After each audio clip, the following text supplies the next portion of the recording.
membangun audien. Nah, kenapa membangun audien ini tadi penting? Pertama adalah audien ini nanti adalah yang nanti jadi prospek kita jadi calon pembeli. Kotaro Creative. Selamat datang di Kotaro Kreatif dan ini merupakan segmen terbaru everybody, segmen terbaru kuliah digital. Sesuai dengan hasil respon video sebelumnya bersama Bung Victor atau Pak Victor selaku pakar digital, bisa dibilang ini pakarnya banyak banget, digital marketing, pakar branding, pakar branding juga kan? Enggak.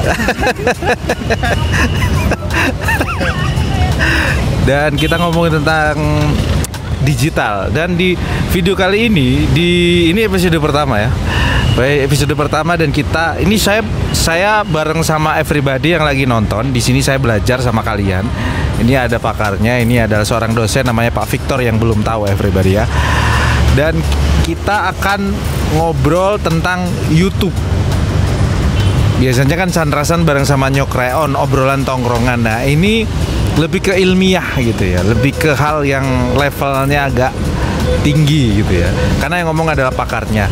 Dan di video kali ini video episode pertama, kita bakal ngomongin bagaimana caranya cari duit di YouTube selain AdSense.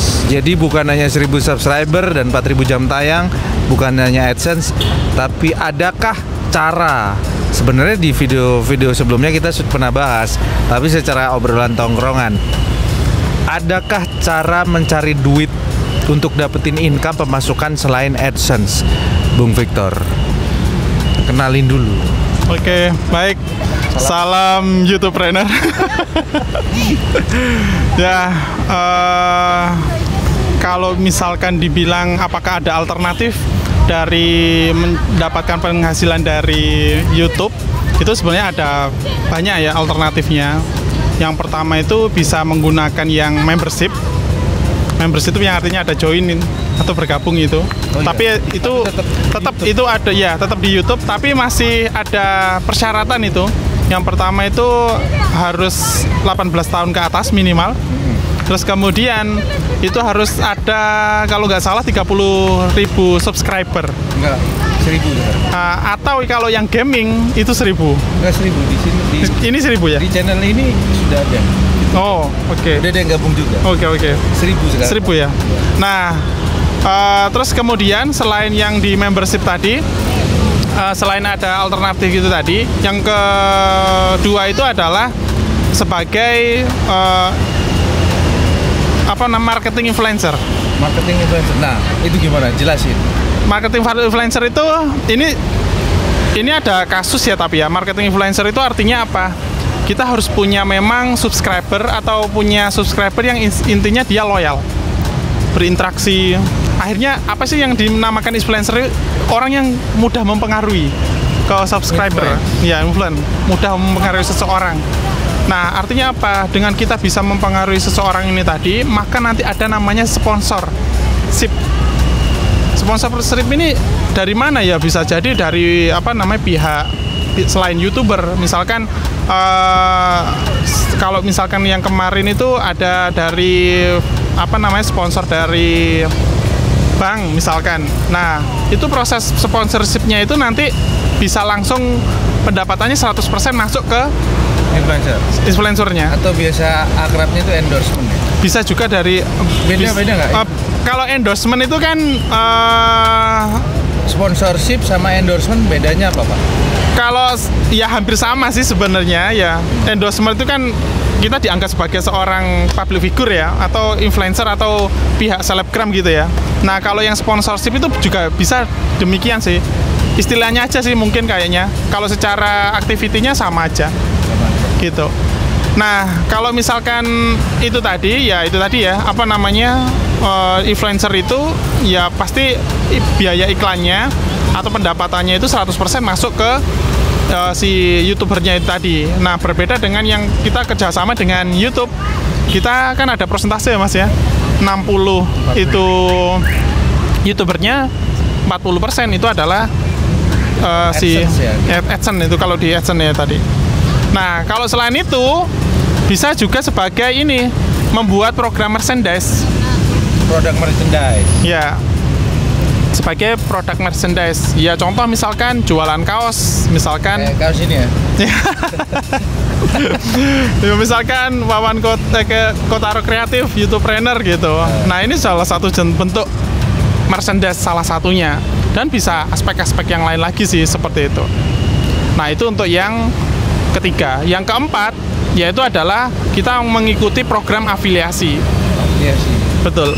Nah, program afiliasi ini biasanya itu banyak marketplace yang saat ini menawarkan program afiliasi terkait dengan membantu menjualkan produk, atau kita nggak perlu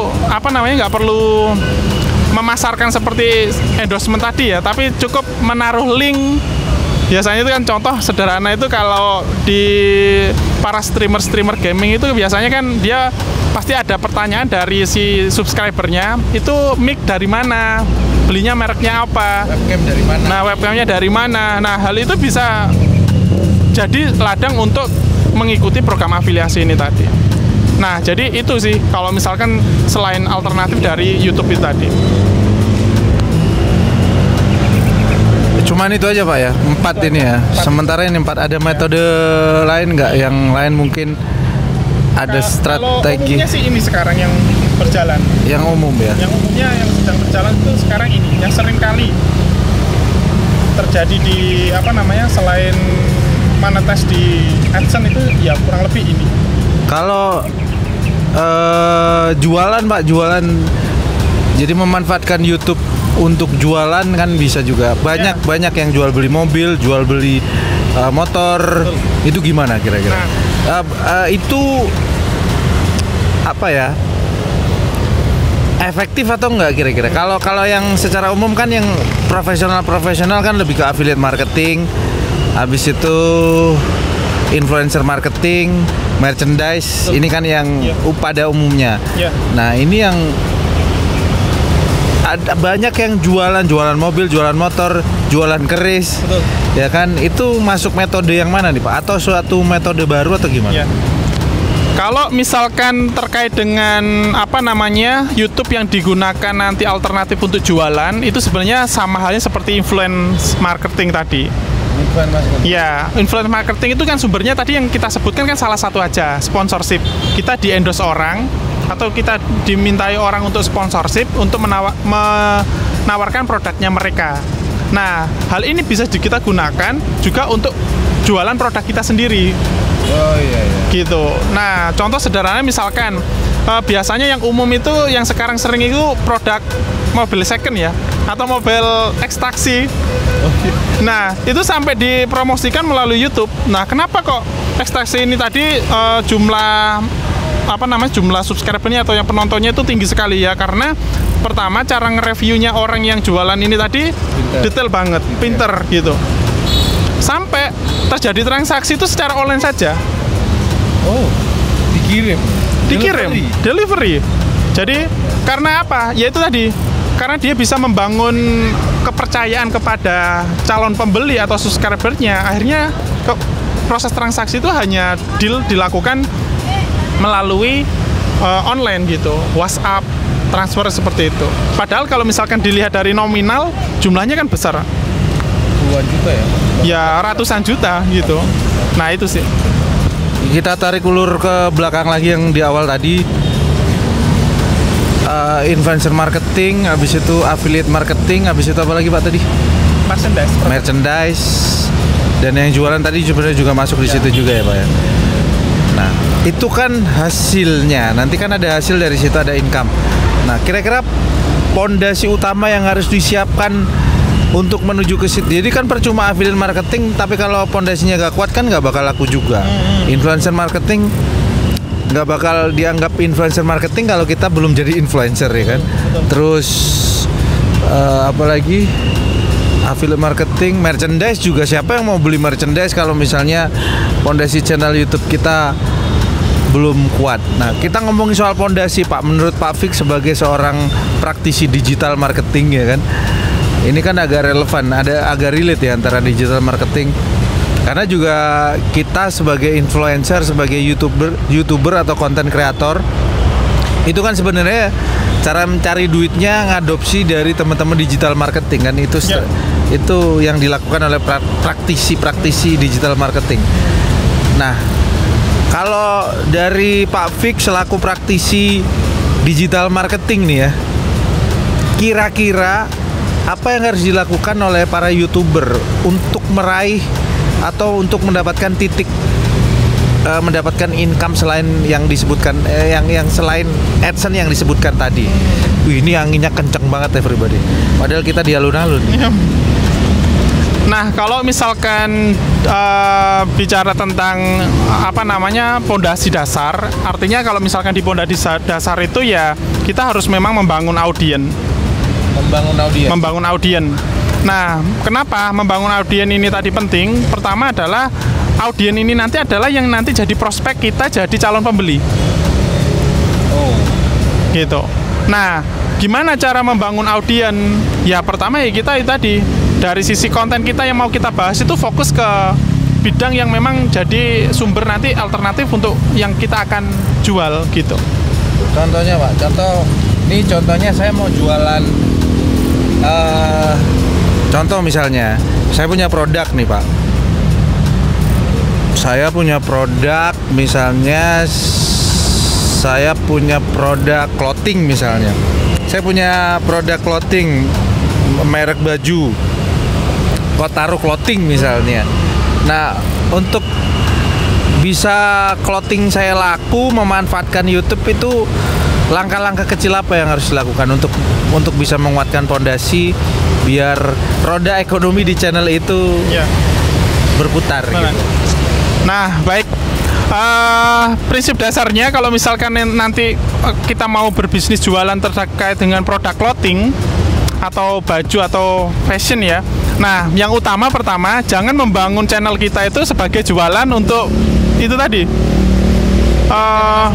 Ya, jangan langsung dibuat jualan, tapi bangun misalkan contoh sederhana itu kayak yang dilakukan sama public figure ataupun selebgram, channel mereka itu dibangun untuk entertainment.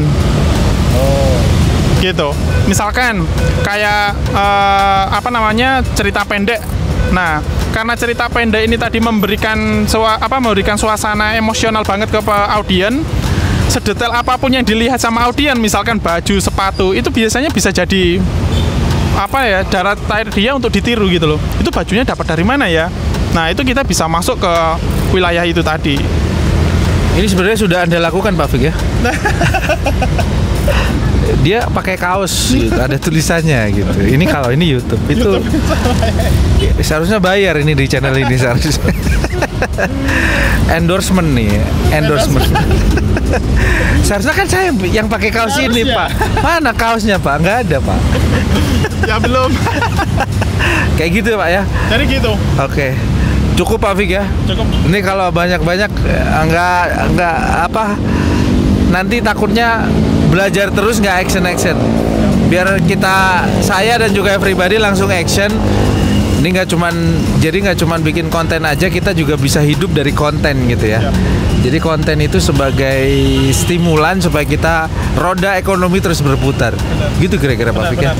Oke, everybody, terima kasih banyak. Kita ketemu lagi di video selanjutnya di kuliah digital. Kalau misalnya everybody pengen bertanya, akan dijawab langsung oleh Pak Fik di video selanjutnya. Jadi silakan di kolom komentar everybody. Jadi silakan tanyakan tentang seputar YouTube, terutama tentang ekonomi ya, tentang kreator ekonomi istilahnya. Kan muncul di awal pandemi YouTuber ya. Ya, ini sebuah transisi untuk menuju YouTuber nanti. YouTuber kelas. Oke, terima kasih banyak everybody. Sampai jumpa di video selanjutnya. Bye.